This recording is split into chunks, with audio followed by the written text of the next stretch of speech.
Come on down. Come on. Come on. Yes, come on down and listen to my video today. Today I want to talk about some of my favorite monster movies that I watched when growing up as a kid. And the major contribution for me loving these movies was the work of Ray Harryhausen, the stop motion animation. I'm going to do some commentary and analysis just using short clips, so I'm hoping that it's considered fair use. For you young people that don't know what stop motion animation is, it's when a person builds a model, in this case Ray Harryhausen, and then takes individual shots of it. And in between the individual shots, they move the model little by little by little. So when you string the shots together, it looks like the creature is moving. You then combine them with shots of actual things, of a city street, of people running, that kind of thing. So it takes a person with great perception and patience to do a good job at it. And Ray Harryhausen, I think, really did with some of the clips I'm going to show. But in other words, if you have a monster moving its arm up and it's going to crush something, you have to do little by little by little. If you're too impatient, you do a big movement, it's going to be jerky. You also have to have foresight of what's it going to do when it's interacting with the actual car, person, buildings that it's moving within. And I think he did an excellent job. In this first clip, I'm going to do a scene from one of my favorites, Beast from 20,000 Fathoms, as it moves through a city street and interacts with a policeman that's trying to kill it.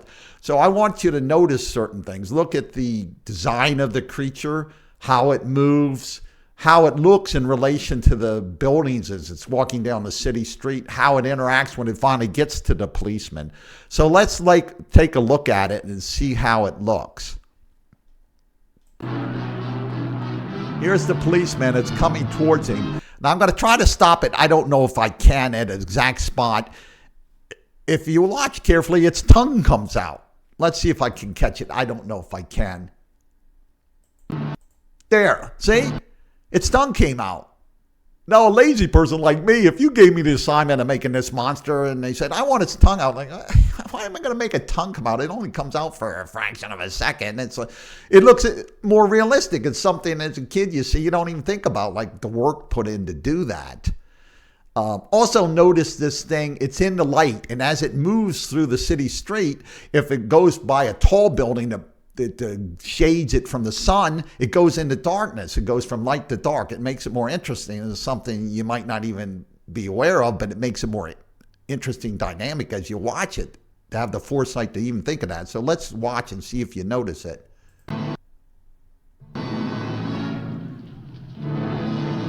There it goes. See, into the darkness. It also cuts, interesting how it cuts between monster and person, building up the suspense. This guy's going to try to kill it.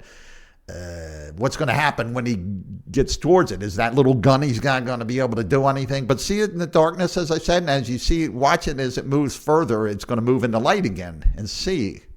Notice the buildings in the background too. How realistic does the thing look? How was it in his total design of the monster? See, back in the light again. Now, this guy's got a 38, I think, and he's trying to kill a big monster. Now, a 38 ain't going to do a lot of good against a person if you hit him in the wrong spot. He's going to try to kill a monster with it. He's very brave or very stupid, or maybe a combination of both. You think he's going to kill it? Let's see.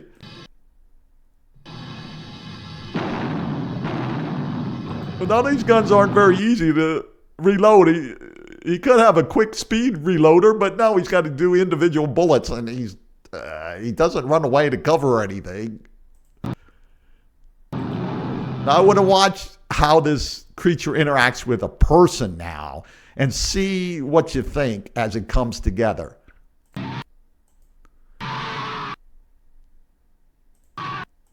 There he goes. It's picking him up. Now, is it picking up an actual person, or does it change to a model? I want you to give your opinion. It looks like he's got the person here, and he's going to wiggle his legs. See him kicking his legs? It looks like they lifted him up with a crane or a wire or something, and Let's go further and see if did they switch him out with a model person wiggling his legs? I don't know. I can't tell. Let's look. That looks like a person. Do you think? I don't think that looks like a model of legs. Look at the eye, too. The other thing. Look at the eye of this creature. See? It looks realistic as it goes from light to darkness even. And look at all the bumps and the scales on that creature. It was great care when he's making this model that it looks like that could be a shot of a real lizard. And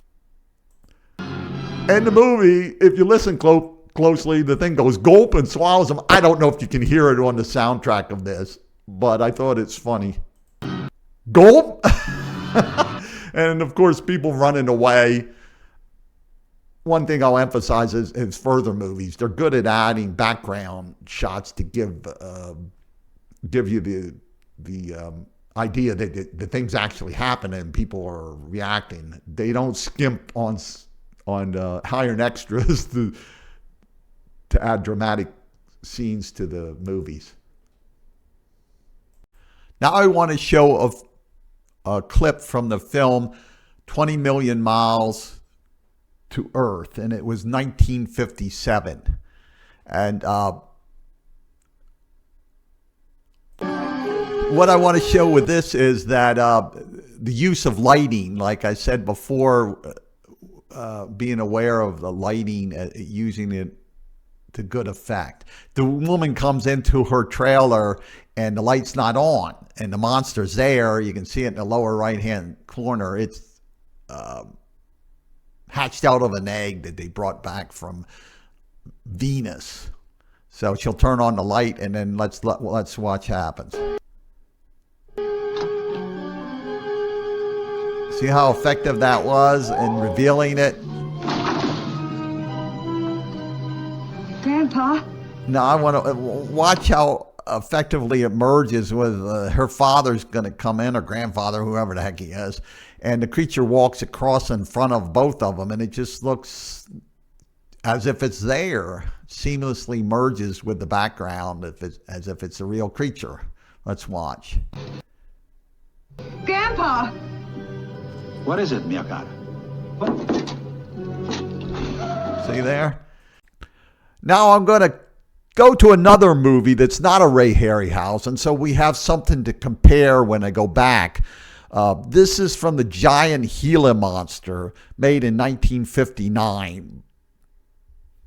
So let's take a look at it.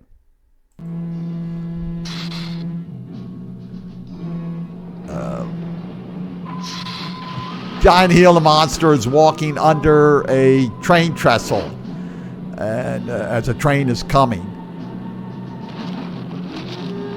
They're using an actual animal. A lot of films did this, lower budget. There's a train wreck. It looks like it's an actual model, not a train, actual train, a model. It's a very low budget. Many movies used trick photography to blow up actual animals, spiders, grasshoppers. Lizards were common to represent dinosaurs. If somebody got a lost continent island, went beneath the earth, and they'd have two different types of lizards to represent dinosaurs. But this is an actual supposed giant Gila monster. But I wanted to put that in so we could compare another scene from The Beast. Now I'm going back to a clip from The Beast from 10,000 Fathoms to have a clip where it approaches something, destroys it, and leaves, similar to the giant Gila monster, and to see which is more interesting and to point out some aspects that I like or think are interesting in this. So let's take a look at it. It's approaching this car, which it's going to destroy. Now look at the car. Does it look realistic? It looks kind of real. Perhaps a model. Let's watch and see.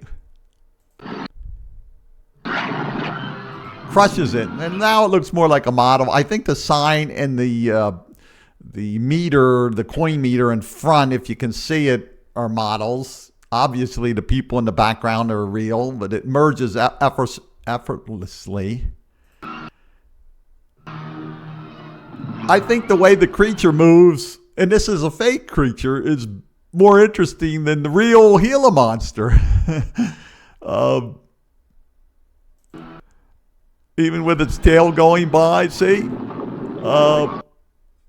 Now, I wanted to put this scene where it comes out in between buildings just to show how it effortlessly it merges with a foreground, a background. It's right in the middle. It's coming out, and it looks like it's actually coming out between these buildings as if it's real. The buildings in the back, front, the people running in the front. It's, again, a lot more interest in the real lizard.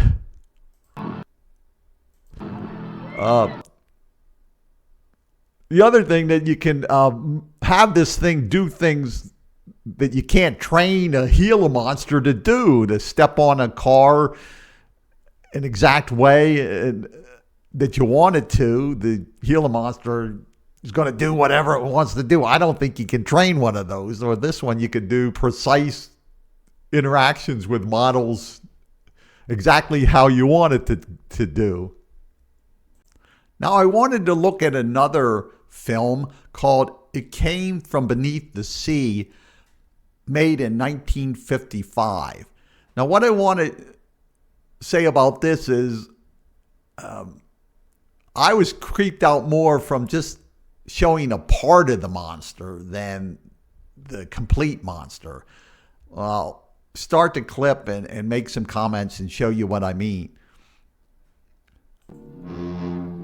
These guys are here just minding their own business, having lunch or bullshitting or whatever, and this creature comes up in the back. They don't even see it at first. Now they see it and react and start running. Notice the ship, realistic ship, harbor or dock. Again,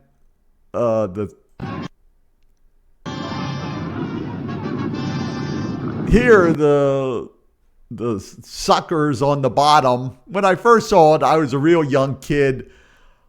I didn't know any better. I was kind of a stupid little young kid. I thought the suckers could suck people up like mouths and eat them. But anyway, so the arm and the suckers were very scary to me. Now here it's picking up a boxcar, and look how it looks realistic to me. Again, compare it to the Gila monster with the train coming by. This is more interesting.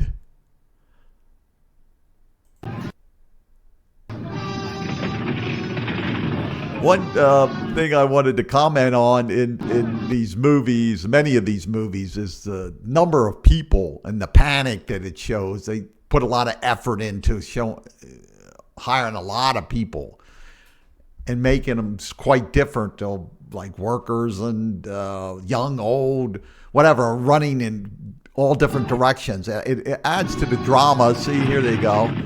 And cutting back with the creature, makes it more engrossing, engaging, dramatic. Here we go, women and all. Here's the full monster. And again, it didn't creep me out as much as the tentacles.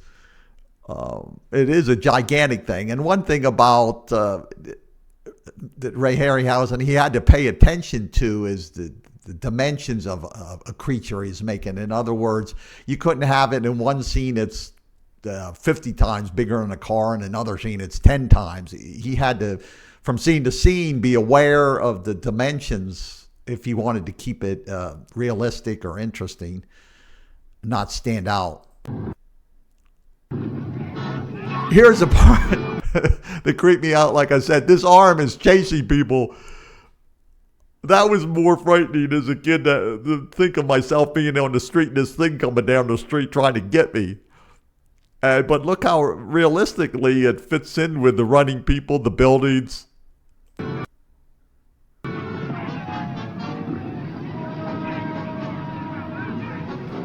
Now this next part is what really creeped me out. The thing goes down, and crushes the people.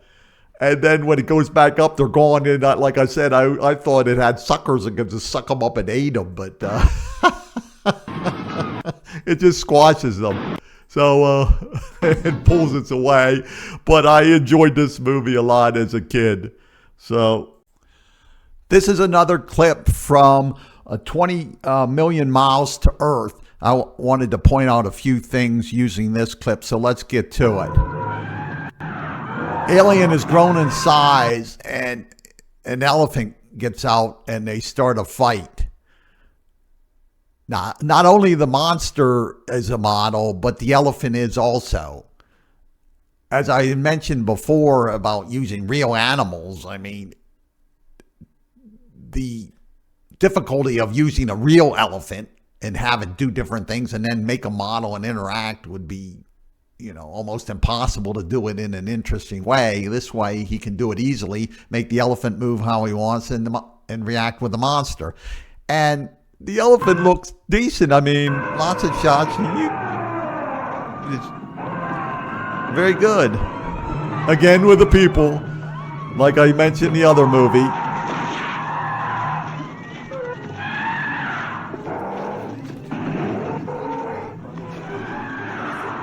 The one thing I want to say here now is the fight moves across different locations that they have to interact with. A lazier or lower budget could have just stayed in one location, had it inside of the zoo, a confined area where the elephant was or something, but it moves across throughout the city. Watch. So it has to go into different locations, again with the people.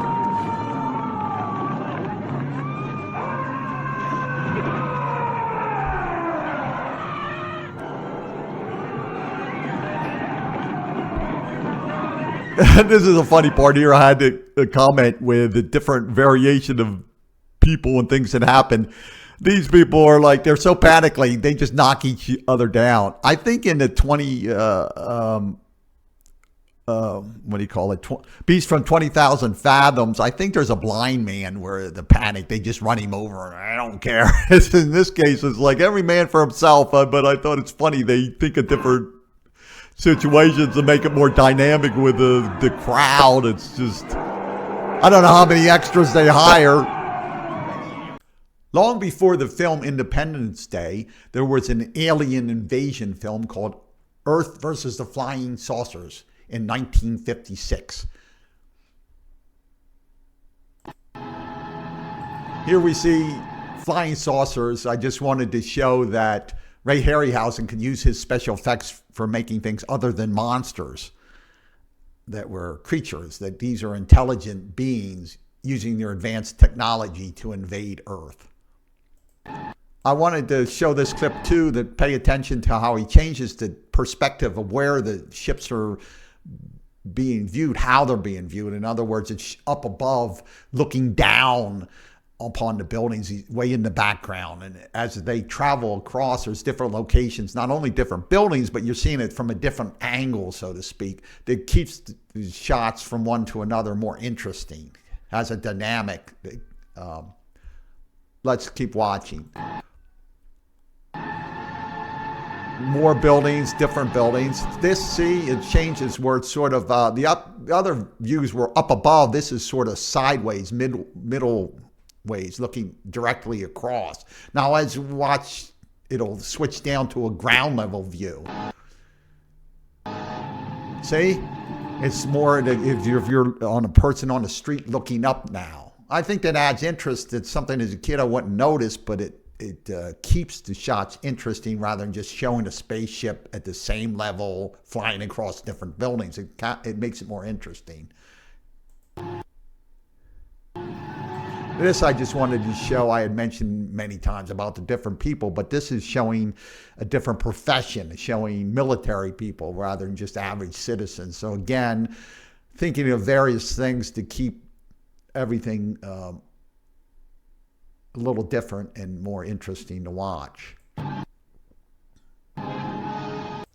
One thing I got interested in at an early age was mythology. I liked Greek and Roman myths mostly. I got real simplified. books, but also other myths.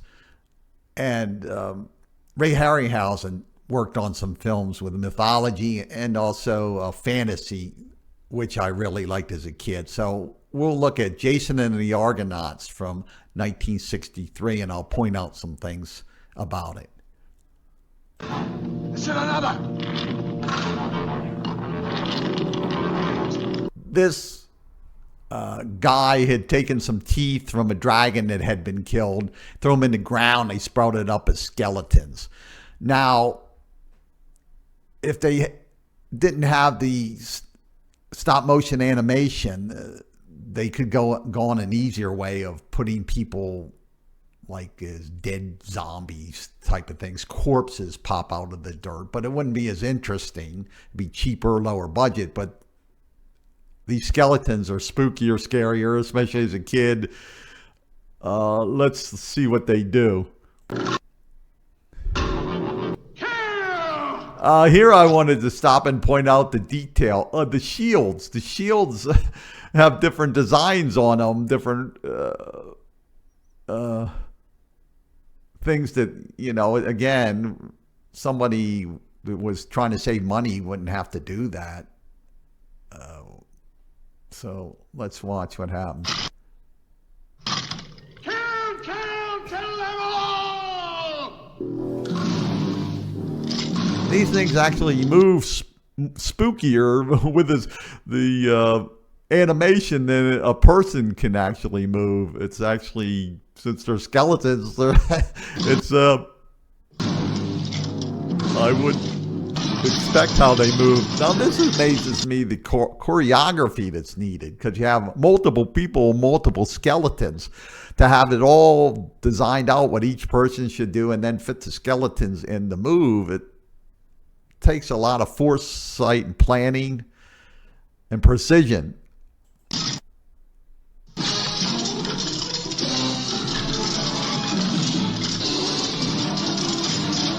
Now I have to stop here. Look at these faces on this thing. They look like they're acting, like they're angry, like they have emotion. That they have more expression than I've seen in some budget level people actors. They do. Look at the faces. I don't know how he got them to look like this. That they're PO'd. They're out for blood. Okay, let's watch if they win. Now let's look at another fantasy film called Seventh Voyage of Sinbad, made in 1958.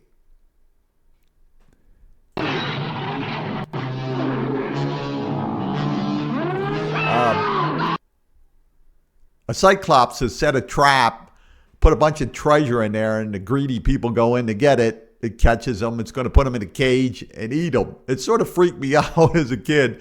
The design is a little cartoony. I prefer this over. There were 1950s movies that had humans, like through radiation or something, enlarged and just used trick photography of a regular human. I saw even ones where they put some makeup on, like covering up the eye to make a Cyclops or something, but a lot more hokey. Not as interesting to look at. At least some thought was put in to make this thing look like a creature. There's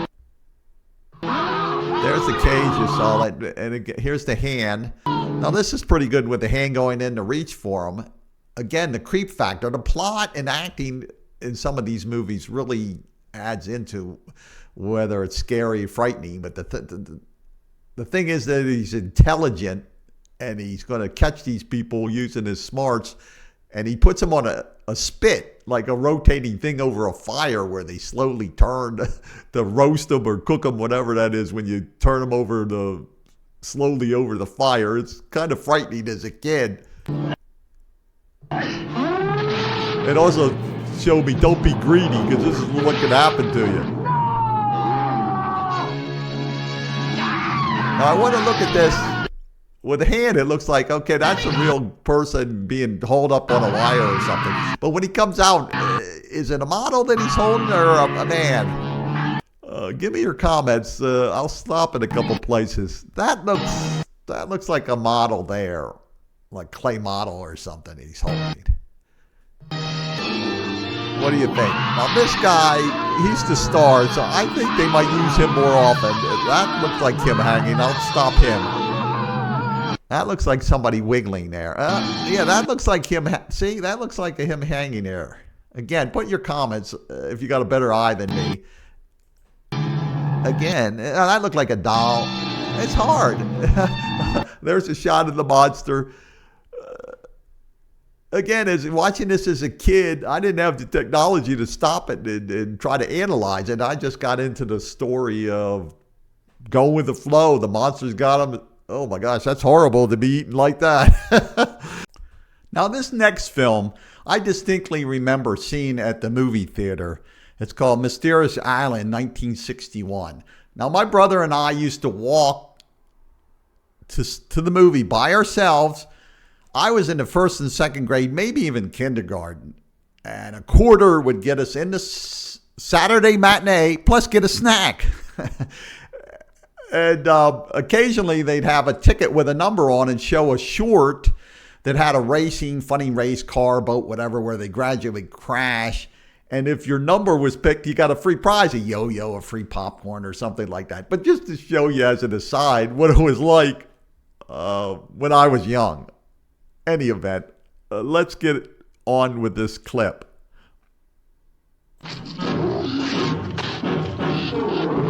The reason I wanted to put this clip here is many of the earlier films were in black and white. This one's in color, and I wanted to demonstrate or show how he uses color effectively, and again takes care to put detail on, doesn't do it as cheaply and low budget as possible.